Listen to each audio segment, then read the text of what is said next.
Good morning. My name is Sharon Jenkins, and I am a literary midwife. I fell in love with books when I was 8 years old in elementary school, to the point where by my junior high school year, I had read every romance novel in our local library. Why? Because I had this hunger and thirst for the written word. Well, to my surprise, I became an author's author. Authors are my superheroes. And in tribute to them, I am going to read today from my book, The Untold Love Story. This particular book is about an African princess, pure royalty. And the sad part of her story is simply this: she serves a father who does not love her. So let's get started. I'm going to read from the prologue to give you an idea of who are some of the main characters in this particular book and how this story starts. The sun reigned high in the sky on that midsummer day in late April. There was a sense of urgency in the air to find a big tree with large branches, and the shade that accompanied them. Buzzards expertly circled in the sky looking for their next prey, while two small male figures anxiously made their way to the top of the hill, one as black as midnight and the other as pale as snow. The boys sweated profusely as they intentionally made their way through the brush to their destination. At birth, one instantly became the prince of the Northern African dynasty, Dela, a land that was saturated with black gold, and the other a missionary son whose life was built on the solid rock teachings of the Bible. One believed in the African gods of his forefathers, such as Ajig, Shaluga, Babalu, Abatela, Sasumbara, and Ojen. But the other possessed the monotheistic viewpoint of his father. Dela dynasty was a commercialized, industrialized kingdom known for its magnificent iron and dye work. Located strategically near the Jakara River in the Savannah region of Nigeria, this mysterious kingdom sat in a dried up river basin and is flush with unique vegetation and forests. Tall, thick steam trees populated and provided canopies for the kingdom's inhabitants, coupled with a huge, masterful built wall surrounding the city that provided protection and privacy. Stepping behind the wall was like taking a trip in a time capsule back to the 19th century. Ezra Sr. was visiting the kingdom for the summer as a missionary to build churches and schools in the surrounding villages for the king of Dela. He came from a long line of missionaries that loved the African continent, even though he had chosen construction instead of ministry for a career. He purposed to honor the tradition by donating his services each summer as assigned by an international missionary overseeing organization based in the United States from the Baptist World Alliance. Oba Masambui on the other hand, was a wise, Stanford-educated MBA who loved his people and was devoted to improving the quality of their lives. He embodied the leadership style of his father who came before him and held his nation, the people, the land, and their history in the utmost regard. His lifelong mission was to modernize his nation to be competitive in the global marketplace. He used his degree and acumen as a keen businessman to solidify the kingdom's wealth. As a result, there was currently peace in the land. But that was not always the case. Religion had divided the dynasty, and Dela remained predominantly influenced by Christianity, even in this heavily populated Muslim region after the conversion of his father in his early 20s. He especially loved his older son, Oba Jair of Dela dynasty, to a fault. The palace servants had a running commentary on the numerous presents the young prince received on a daily basis. He would often remind Oba Jair and anyone who would listen of his rich heritage, which started with Bagyalude, son of Baal, and grandson of the mythical hero Bayajida, the king of Kano. This steady reminder only fueled his desire to rule his father's dynasty. Oba Jair was an impetuous boy who couldn't wait to sit on the throne as king. He envisioned himself as ruler of the palace compound, and his father, the king, indulged him.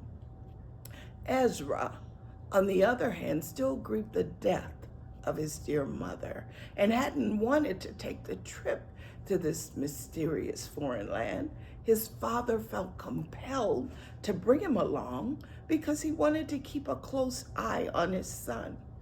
Both boys had a tendency for mischief and should have required close supervision, but everyone was busy building the kingdom and often unavailable. So the boys were often left to their own devices and broad imagination. Earlier in the summer, there was a fight between the missionary's son and several older boys in the palace compound. Even though he had grit, Ezra Sr. wasn't a match for the 5 older boys that attacked him. The young prince had compassion for the boy and rescued him from a beating that could have ended his and his father's stay. All of the kingdom, both young and old, were afraid of the young prince because he literally could have them put to death immediately for any kind of perceived transgression that happened within the palace compound. Word traveled fast that the missionary's son was a guest of the prince, and he should be honored as such. This was the beginning of a great friendship, but as the summer quickly came to an end, so was the boys' visit.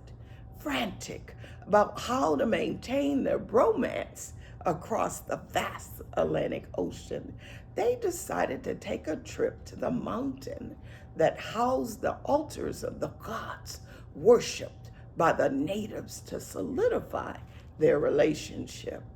They were not deterred by the heat, the scavengers, or the possibility of trespassing against the ferocious gods of the Yoruba people.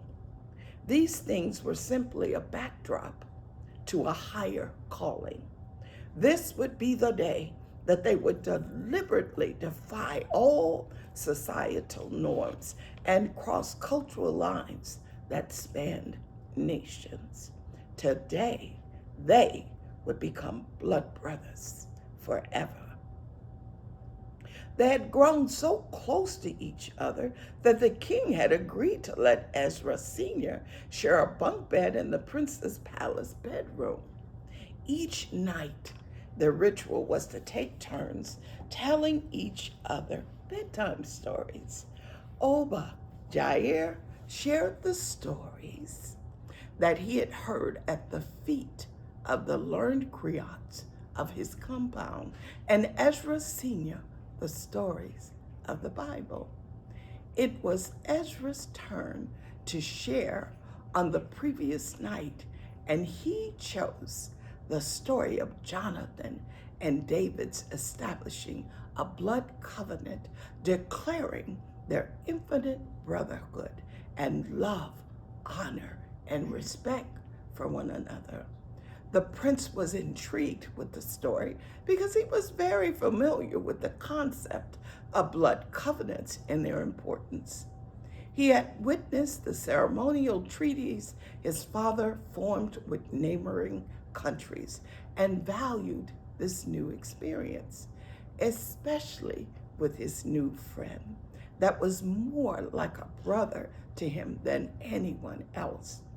It was also an opportunity to use the Arabian silver dagger with the gold crusted handle that his father awarded to him during his rite of passage ceremony. Once Ezra saw the dagger, they unanimously agreed that it was the only pathway for them to stay friends forever, regardless of their geographical location. They decided to draw up a written covenant expressing the terms of their brotherhood. Each signed it with his boy-like scrawl, shook hands, and returned to their covers, anxious for their midday journey to the high holy place where worshipers gathered to pay homage to their gods. Reaching their destination after an arduous climb, each boy fell to the ground weary of their journey. The sun soon reminded them of who was boss, and they found the internal fortitude to complete the task at hand. Oba Jair was the first to stand. Reaching out for his friend, he quickly pulled him to his feet. Their eyes met. "Are you ready, Ezra?" "Yes." "No regrets?" "No." Ezra extended his arm as a sign of his bravery. The prince then pulled out the ceremonial dagger that would solidify their covenant and change their lives and that of future generations forever. And the gods smiled. So the next part of the book is where we introduce Princess Zara. And just to give you a little snapshot, she is a recent college graduate, and she has spent most of her life with a friend that her father approved of and decided to give her as a companion for all of her life. So we're going to meet the Princess Zara in this next chapter. It's titled The Heartbeat of the Dela Dynasty. Yoruba culture is one of the most prominent and influential cultures in Nigeria. The Yoruba people are an ethnic group that is primarily found in the southwestern region of Nigeria, but their influence can be found throughout the country. The culture is known for its rich tradition, deep spirituality, and strong sense of community. Growing up as a Yoruba boy in Nigeria can be a unique and enriching experience. Yoruba culture is rich in tradition and is deeply rooted in the daily lives of its people.